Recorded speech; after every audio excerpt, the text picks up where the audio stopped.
Hello there, and welcome to a new series I'm doing called Hexing with Creek. I'm Creek, and this is Petz Hexing.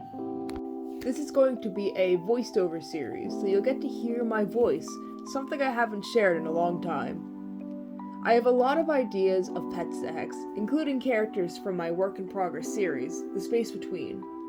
When I hex them, I'll talk a bit about their lore and the general story I've created.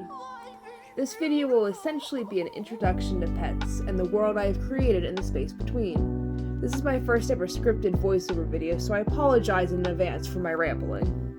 If you're not familiar with pets, then you're probably wondering what this hexing that I'm talking about is. Hexing is essentially modding a pet's hexadecimals to look the way that you want.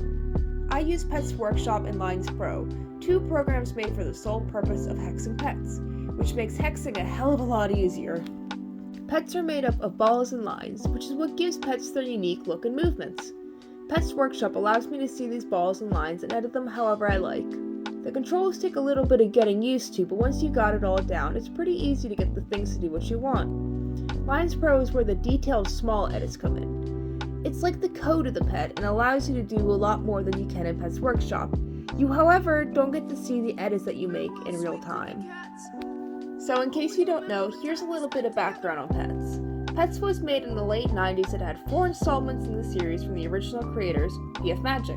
Petz was later sold to Ubisoft, who made Petz 5, and then a bunch of shovelware games under the Petz title, but weren't anything like the original games.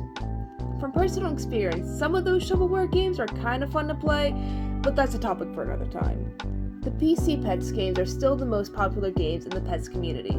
Yes, community. There is a huge community of fans of the PC games who regularly add to the game. People hex in new pets breeds, toys, clothing, play areas, and have even made entirely new games through Petz. It's absolutely amazing to see. The main game most people play is Petz 4, as it's the last game produced by PF Magic and feels more finished compared to Petz 5, the Ubisoft PC Petz game.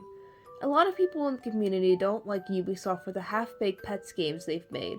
Petz 5, for example, changed a lot of beloved things, including the style of backgrounds and even some of the core mechanics of the game.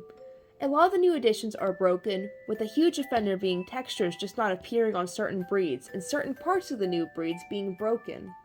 Then there's all the shovelware that they made under the Petz label. There's like 15 other damn games, it's crazy.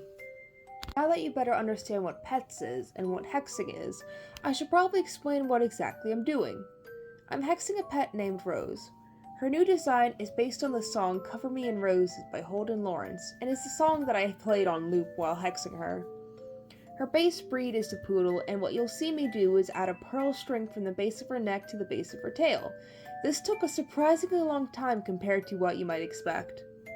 Now on to talking about the space between. If you haven't heard of The Space Between, or this is your first video you've seen of me, I'll be linking a playlist in the description of this video so you can get a feel for what will be coming in the story and have some more information on it through there. The Space Between is a story I've been working on since middle school, where the first character was created. It is a passion project of mine that is much of a part of me as the hair on my head, in which it is integral to who I am as a person and my journey through life.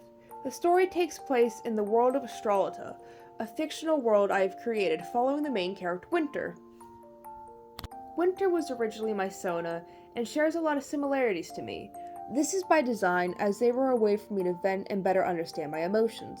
They still do play that role, but they are a lot more story-based now, with Creek having taken their place as my persona and representation of myself. My hope is for The Space Between to eventually become a book series, but I'm taking things as they go. Right now the story is still in its development phase, with most of the progress happening only just in the past few years. Some important characters other than Winter in the story include Beth, Muna, Kurai, Gold, Dusk, and Lunally. Those guys have all been featured in animations before, and you can see them all in my Space Between playlist in the description. Each of those characters has a special place in my heart, with all of them being made when I was early in high school. So they've been around for many years, growing and changing and becoming what they have today. Most notably was how Beth's father had died.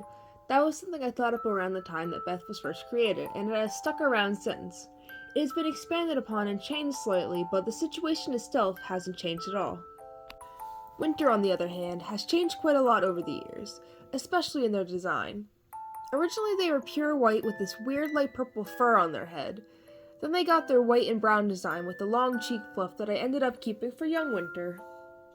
They then got their signature 3 cheek tufts and the 3 head fluffs. Just recently they have gotten a design update with a gradient on their legs to better match their younger design. But now I'm rambling along about the characters, not the story. If you like hearing me ramble about things that I like, then I think you'll definitely like this series, which has been made for me just to ramble along about whatever I want to. If you like that, I guess leave a comment or something. The story starts with Winter waking up in Astralata, not remembering how they got there or where they were last. They are found by another character named Patches, who takes them in and takes up a motherly role to Winter. Patches has always wanted to be a mother, and she finds comfort in being able to have that role for Winter.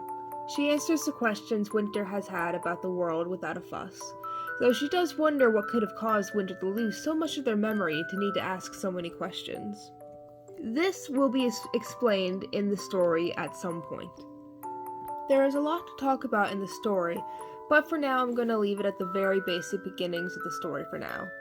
If you'd like to see more, as well as the playlist in the description, I will be linking to my toy house, which has bits and pieces of lore for the characters.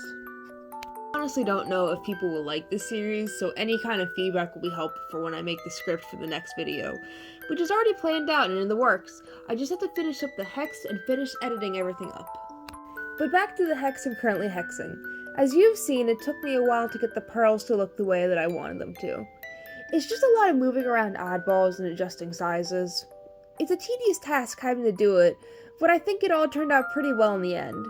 Once I'm done with these pearl details, I went and I added some claws and eyelashes to Rose to really bring her look together. I thought she still looked a bit plain, and the addition of those elements really brought the whole hex together in my opinion. And here she is in all of her fluffy glory. I hope you enjoyed seeing the process and progress of hexing her. It took a while for me to get this video finished, as I had about 3 hours of recording to sift through, and then the script I had to make. Making scripts is harder than I expected, but I'm glad to have done it, because now the video is finally finished. I hope you enjoyed, and I'll see you in the next one. Peace.